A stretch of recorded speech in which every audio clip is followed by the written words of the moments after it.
কি বলছে, মানে বিএলএ 2 না থাকলে হবে না? না, বিএলএ 2 থাকতে না দিলে কোনো হিয়ারিং হবে না। আপনি বিডিওর সঙ্গে দেখা করলেন, কি বললেন বিডিও? বিডিও বলছে নির্বাচন কমিশনের যা আইন আছে, নির্বাচন কমিশন বলছে বিএলএ 2 থাকবে না। আমি বললাম একটা লিখিত দিন, উনি লিখিত দেবে না, তাহলে কিসের হিয়ারিং?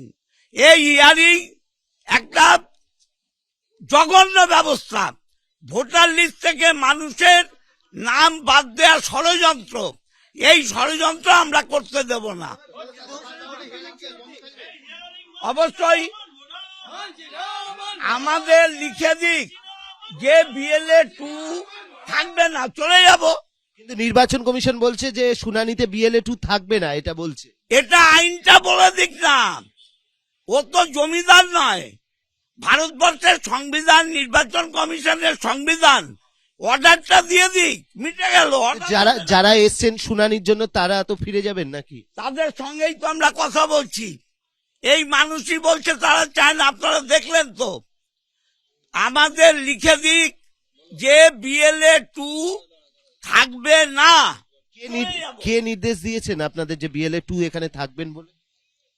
এটা তো সর্বক্ষেত্রে আইন।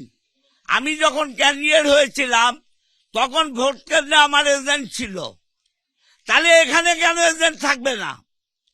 দলের এজেন্ট নির্বাচন কমিশনের স্বীকৃত, সেই এজেন্ট কেন থাকবে না? কি এখন বন্ধ?